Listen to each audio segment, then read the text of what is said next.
Okay, ladies and gentlemen, welcome to a special edition on the hoodies behind Zerocopter, where we interview people, and this time we're going to do it real live, and I'm the interviewer, which is horrible for the people getting interviewed. And this time it's Erik, our CEO, who is basically in trouble. Hi Erik, how are you? Excellent. Very nice. Thank you. So in this format we're going to ask you some questions, mostly about how you end up here, what your hobbies are and stuff like that. So let's just start by introducing yourself, please, and tell me, how did you end up at Zerocopter? All right. Well, I'm Erik Ploegmakers. It's a great Dutch name. And actually you asking me that question is quite funny, because I think you are probably the person that's responsible for me joining. Yes. 2 years ago, 2.5 years ago, I remember probably around Christmas we had a conversation. Time flies, yes. Time flies, and I think it only took 30 minutes or something like that. Well, the coffee was longer. The coffee was longer, Yeah. So 30 minutes where we had a conversation about, well, initially I think about all kinds of less relevant stuff, and then you explained a little bit about Zerocopter. Obviously I knew the company for, I guess, for a pretty long time, but I never was really actually sure what happened at Zerocopter, except for this feeling. Exactly. I think we even spoke about the magic part. So the magic part in the sense of it's easy to build a company when you're talking about sales and operations, but how do you actually introduce something that's special? That's really complicated. And I was looking for something that was special. Mm-hmm. For some reason you fooled me into joining. But you're still happy that you're here, right? Yeah, definitely. That's good, that's good. Yeah. But I remember the conversation. I also thought it would be cool to have you on board, which turned out really cool. But for now, we are building like completely new stuff, which I'm really happy about. And how do you feel that's going to affect the future? And I remember when we had that conversation about we want to kind of bring Zerocopter to the next level. I mean, that's something that everyone always says, we want to go to the next level, next stage, and it's really difficult to understand what that means, what's the next level. And for me personally, I was in a stage in my career where I had been leading all kinds of almost like traditional security companies that were really busy with advisory and consulting, and always complaining about how difficult it is to find great people. And you had this, at least this pitch that said, okay, we have a huge network of great people, but how can we actually run a great business based on that? So for me that felt like, okay, that's a whole different problem to solve, For now, this gives us an opportunity to not only focus on hiring people all the time, but also just, actually build something new. And so that's, I guess, where we started. So figuring out how can we create this cool company on top of this amazing network of hackers. Yep. And also I think that's the other thing that really interested me, is that by joining Zerocopter I got the opportunity to build a company, but still also be good to the people. And it sounds a little bit cheesy, but that I mean is that within all kinds of traditional advisory firms, it's always the goal to make as much money as possible. In order to do that, you need to make sure that you keep wages low, and you need to make sure that you make a lot of money out of your customers. And in the end, there's always friction there, And here it's okay. We can only be successful if all the researchers and hackers in our community are really happy. Yep. So the moment we start doing bad stuff in order to make more money, we'll just lose all of these people, and then the company just dies. Yeah. So even if we would have been evil master geniuses, there would not be a business. And in the end, I think it boils down to just also being nice. I think that's one of the first things that we decided, that we would have a no asshole policy. If you can recall, sounds easy. Yeah. But all firms always have this moment where they say we need to find and hire a jerk, because we need to be more pushy, and we need to be pushing our customers to the next level, and in order to do that, we need to be angry. And we said, okay, well, can we just try it without having these assholes around? And I think, well, until now, at least we've succeeded. Yeah. But you also said when you came here that it was basically different than all the other companies you worked with. Was it also different for you to adapt here? Was it weird for you in a sense? Yeah, it was weird. Also, just the sheer fact is that, you know, within Zerocopter, at least until today, it's a relatively small group of people. You know, the whole model is that we don't want to hire hundreds and hundreds of people, but we want to have really good people and not create this huge pile of people that are doing repetitive stuff. So, you know, before Zerocopter, I was a bit of a prince. I had this whole legion of people servicing me all the time. And within Zerocopter, we very much do it yourself, you know. So, I think in COVID times, we all learned to be more, well, self-sufficient. But I think in Zerocopter, we are very self-sufficient. And that took me some adaptation. Some time to get the feet in the clay. And I think today I still don't have my feet in the clay. I'm a manager, leader type of guy, and I have to be honest, you know, I'm not a developer here, I'm not a researcher, so, but I feel a lot more closer to that here, and that's actually what I was looking for as well. So I like that. Nice. Yeah, that's a huge difference. And also, by the way, the type of customers is different. You know, there's. I think we have more customers that are also closer to the actual tangible work rather than frameworks and all kinds of policy stuff. I used to be very good at policies. We want the clients that don't do it for the certificates and the compliancy, but they want to work with us because they want to be secure. Exactly. Basically, that's different. You know, that's obviously something that I've always said. You know, it's way more fun to work with clients that actually want to be secured. We really, really don't want to keep convincing people that security is important. But I guess within Zerocopter that's more easy. I think we're attracting more hackers and customers that are actually interested in this, rather than only because of compliance reasons.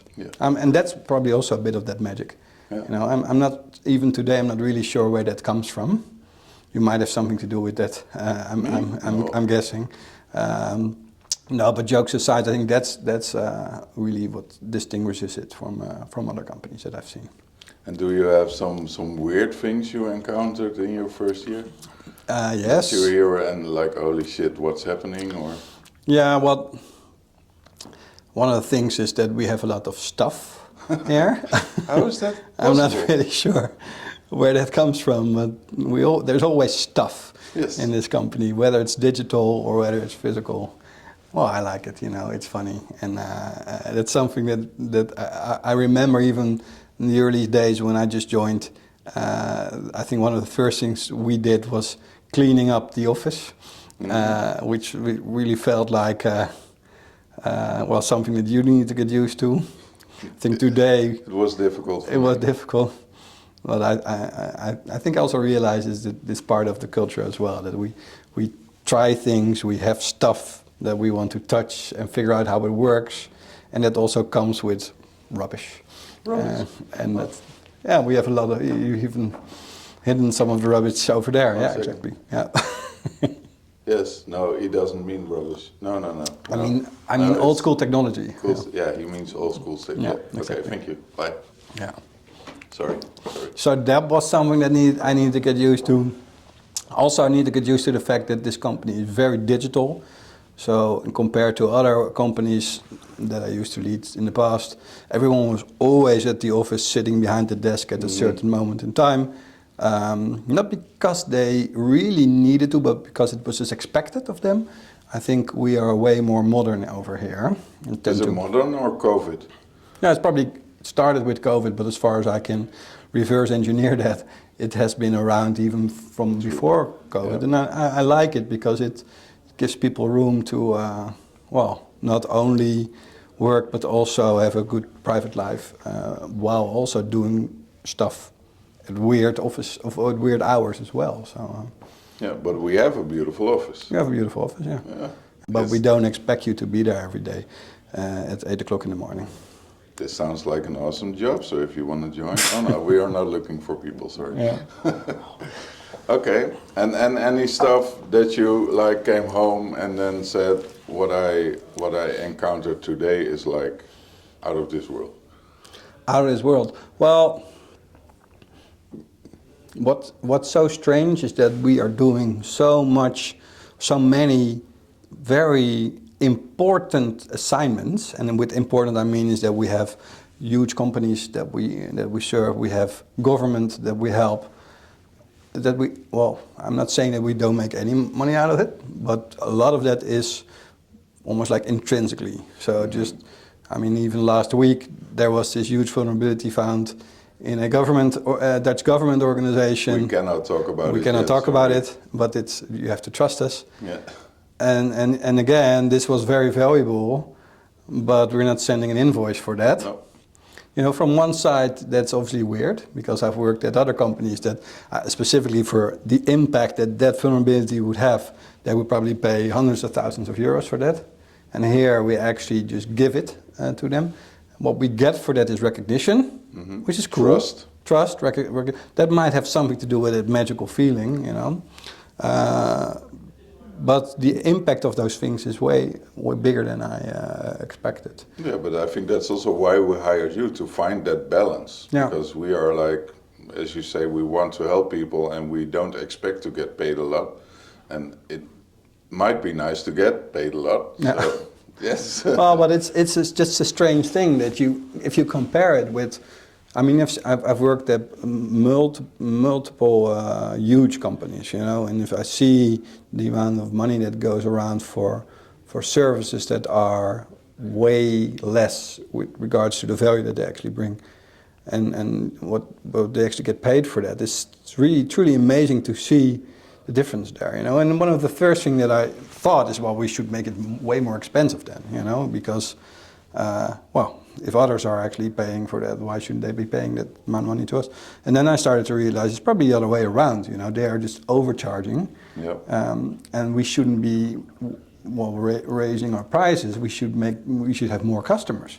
Yep. You know, and we should just keep it at that level, make it even more accessible, and not raise these prices. And it's the other guys that are actually doing a bad job. They're just overcharging for less valuable information. So that's actually where we are today, you know. That's what we decided, is that we're not going to have a few customers and going to charge them huge amounts of money for information that we think is important but shouldn't be so expensive. We're going to look for more clients, make it accessible to them, don't push all kinds of less relevant information to them and send invoices for that. And that's the challenge that we're facing, you know. And do you think at this moment in time we fit in that industry, or are we still the black sheep the way we do it? Well, obviously we are. But we're so kind. Yeah, one of the things that kind of annoys me is that quite often Zerocopter is not only Zerocopter by the way, but let's say friends of Zerocopter or other hacker communities, quite often is almost like the entertainment, you know. So and I know who I'm talking to, and you must feel similar every once in a while, is that quite often we have these great conferences or maybe board meetings, and hackers get invited, and everyone really likes it because they have great stories to tell. And in the end, everyone is just shaking hands and is laughing, and it's amazing that these guys were here. Please give them an applause. Then they leave, and now we actually start doing important stuff. Yeah. You know, I always get that feeling. So it's more like, okay, well, the entertainment. Well, I'm not saying clowns, but oh, my picture is gone. Yeah, but I think we should definitely get over that. You know, Yeah. Which doesn't mean that you can be nice, you know, you can be nice, you can be polite, you can be funny, but in the end it's also just important and also business, and yeah. What I feel mostly is when we do talks that people are at the moment, they are like, okay, I had a lot of fun, but I have to fix something or I have to do something about it, but after a couple of days it goes away. Yeah. And that's something I think we should look at. How can we change that? And maybe by building a platform which is much more accessible and much more in your face, maybe mobile and etc. That's something that might help. But that's at least What our we're best working. guess. You know, Yeah. I think that because there's definitely a need. You know, every conversation that we have always ends with, okay, I think I have a problem. I could use your help, but how does it work? How do I get in touch? It sounds a bit scary as well. How do you know these guys are actually to be trusted? Yep. That's always the Yep. question. I mean, because, well, take it or leave it. I mean, compared to a nice young gentleman that's been shaved and wears a nice suit and tie, that always, for some reason, feels more trustworthy than the opposite, which is definitely not true, you know. But that, for some reason, as for ages, that has been the feeling, and I think that's what we're coping with. I think it's good that you don't adapt, and you shouldn't adapt. It shouldn't be that you now shouldn't start to dress different because otherwise people won't trust you. But that's always been a frustration of mine, you know. I remember, I mean, even though I'm now in the managerial positions, my first job I did forensic research, and specifically in those days when there was a significant breach, you would suddenly just get invited into a boardroom, and I was 25, 26 years old or something like that.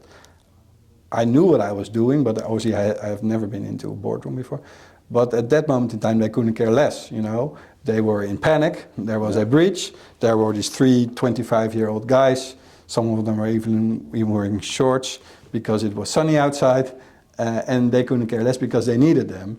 And for some reason then it's not important, but if there's not a crisis, suddenly people expect you to wear the suit and act as the consultant.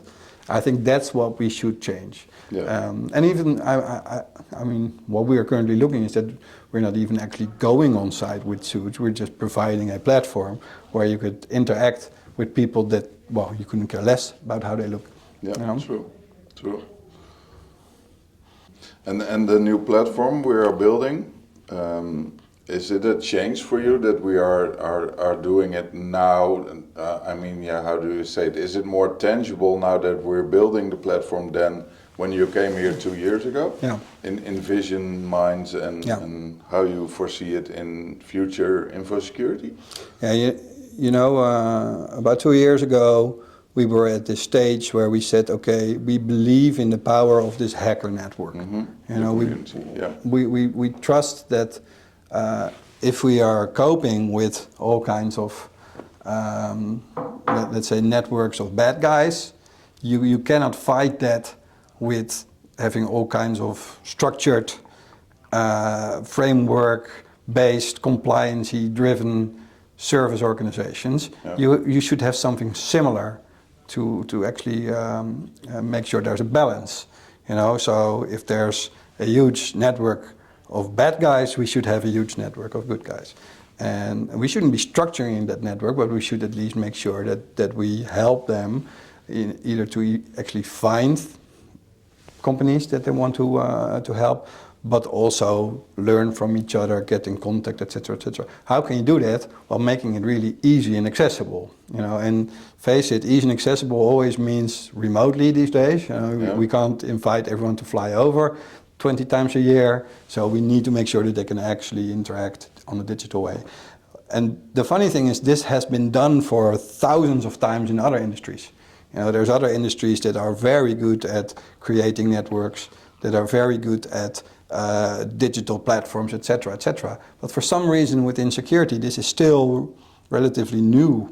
You know, so what we said is that we shouldn't be inventing that wheel. We should really look carefully after. Okay, how does it work in other industries? Yeah. While maintaining the security focus, you know, And the fun.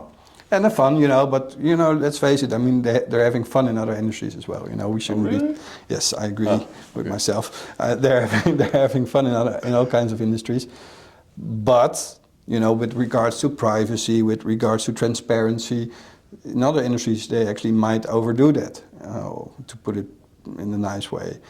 We've said, okay, we really want to learn from these industries. We want to learn how does it work to actually get business through digital channels without, well, screwing over the people, without harvesting their data, selling it to others, without being intransparent about that. So that's what we said, okay, we need to build that platform. We want to learn from these other industries, but we want to do it in an elegant and decent way. Well, I think we are there today, you know, and asking your questions, I can actually reach out and touch it now. I've seen it, we've demoed it, it's almost there.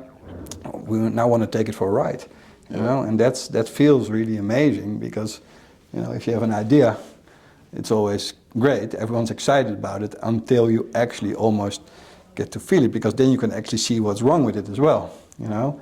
And now we see that, okay, we should maybe be putting extra effort in this. We might have created something there that's not so useful. That's fine, you know, we're going to improve it. It's part of the process. Yeah, exactly, we're going to improve it, but we have it now. And the fact that we're at the verge of launching it, well, it's really excited. I don't expect this to be, let's say, perfect on the spot. No. You know, but we've created it in such a way that we can change it. We can change it all the time. We can adapt to what the hackers want. We can adapt to what clients want. So it's going to be exciting. Was it frustrating for you that we hackers are mostly the 80% people? So we have a problem, we develop something, we try to fix a problem, and then at some point it works on our computer, and then it's like done. Give me something new. Yeah, well, frustrating? Well, this is what I've been used to all my career. So there's always, let's say, the command line interface tigers that are saying, okay, it works. You know, I have the command line interface, and I see no issues. And then it's yes, but we preferred you to build a graphical interface because we might get some customers that actually want to click on something. And then quite often it drops, or it gets, let's see, less. The quality drops at least. Yes. And what we really did last year, and I'm sure you can agree, is that we invested heavily on user experience. And not only getting to more customers, but making it really easy to use. Yep. You know, and that was quite difficult because specifically hackers have the tendency to know it all. You know, so but hackers are not always let's say the typical users of the platform. Quite often there's also other people that we want to make it more accessible for, and we need to learn and listen to them as well. Yep. And when a hacker says it works for me, it doesn't mean that it works for everyone, you know. So we need to find a balance between, well, good enough in the sense of, okay, I'm a hacker, I can use it now, and I don't need all that fancy graphical stuff, and also making it accessible to other people. I think at least we invested heavily into it, and I can use it now, and I see myself as a relatively digital savvy guy, but definitely not a top hacker. So I think we're doing decent. Good. Yeah. And if you wanted to fix something in the industry or in maybe the cybersecurity scene, what would that be? And will that also be in the platform at some point? Or is that something that might be unfixable? I think that my personal goal with this company is that we want to make the cybersecurity industry, well, more fair or realistic. One of the things, one of the most important things that I've learned through the years is that cybersecurity has become such a buzzword, such a bubbling industry that you can get away with a lot of low quality shit. Yeah. So whether it's the technology, whether it's the expertise, whether it's the services that you deliver, if you just put a stamp of cybersecurity on your company, suddenly you become more valuable. There is no real intrinsic motivation for these cybersecurity companies to change because they are profitable, they're making a lot of money. So why the hell should you change that business model? You know, if the business model is making it very complicated, telling all your clients, well, we can't explain this to you because you wouldn't understand, but you have to trust us, just pay us $500 an hour, and then we'll fix it for you. And if the customers then say, okay, well, that's fine, why the hell should you ever change that model? Yep. I'm not saying that all companies work like this. You know, there's obviously a lot of services that are good, but the model is always making everything really complicated and expensive, making a huge theater around it, and through that maintaining that status of, well, security is for the rich, and is something that you probably wouldn't understand as a normal human. Well, I think that like every industry, stuff will commoditize. You know, security is part of life. It will never be something that companies would love. It's always something that they see as a negative. You know, you can talk about it, but still it's always a negative. And face it, it needs to be easy and accessible, and we need to get rid of that whole theater. Yep. But having said that, we also like that theater. I mean, we like the whole concept of hackers being curious, being a little bit different, etc., etc. That's fine, you know. But as long as we get rid of that, okay, cybersecurity is more of a business model. And if I frame myself to be a cybersecurity company, I'll become rich. That's at least something that I like. By the way, I think it's great if we're successful and we all become rich. You know, I really would like it. No, but this jokes aside, it should be real. You know, if you have a good service, if you have a good product, then everyone can make as much money as they want. But there's so much crap out there. And well, solving that with our problem or with our platform, you know, I don't know, but at least it's a start. We will try. We will try. Yeah, nice. Exactly. And then the Erik at home. What are his hobbies? What do you do when you're not doing Zerocopter? When I'm not doing Zerocopter, I'm actually a huge music fan, so I play guitar and I play drum and I play bass guitar. Classical? I play in metal and punk bands. Nice. So that's I can play classical guitar as well, but I'm not so fond of it anymore. So that's what I really like. I'm a huge fan of comics, and not let's say Batman and Superman, but more like graphical comics. So I really like that. That's one of my hobbies, collecting these things. So pretty boring, but you know, comics are cool. What's your best comic you have? That's a good. I think the best comic ever written is a comic called Mouse, which is almost 30 years old now. It's about World War II.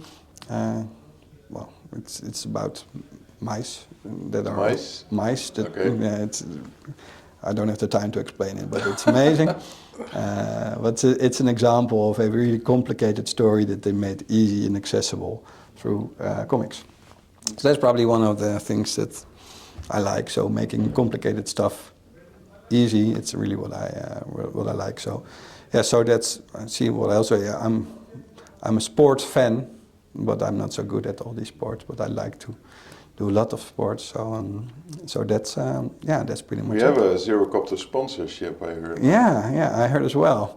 Something with weightlifting. A weightlifting lady who's going for the World Championships. Yeah, it's weird, but no, it feels definitely something within our comfort zone. Yes, that's what I mean. Okay, cool. Do you have any closing remarks or tips for the industry, or some vision you have you still want to do? Well, I think a lot of the vision I have has been addressed. Yeah, and we're currently building it. Yeah, we're currently building it. I think just to speak my mind, I think we're currently in a stage with the industry where things will change. You know, we'll probably get rid of some of the theater. It's still an interesting industry, but all the stories around state hackers trying to destroy our community are getting a little less. You know, it's becoming more common, and that means that the industry will probably change. That means that, like other industries that have been in this process, we will also be more normal, and that's good. You know, that means that we're becoming adults as an industry, and that I think that's also why we feel that our platform is currently that's the right momentum for the platform. But it's scary because we might be missing for 2 years, you know, in the sense of maybe we're too early at the party. I don't know. At least I feel, based on all the experience I have in cybersecurity, that the party is now starting, you know, and we're on time at the party. But it might well be that the party starts in 2 years. But it will start, and with the party I mean is that cybersecurity is going to become a mature industry. We're getting rid of all the fear and anxiety and doubt. We just want to be a normal industry with nice people that are doing a good job and maybe less dependent on all the gibberish that's around it. And, Yeah. But it's going to be exciting. You know, we've put a big bet on this new platform. We've hired amazing people that have joined us not for what we are today, but they have joined us for what we can become in the future. So, you know, now we need to start doing it. Yeah. So that's going to be really exciting. Let's go. Exactly. Thank you very much, Erik. You're welcome. And thank you all. Maybe see you somewhere later. Bye.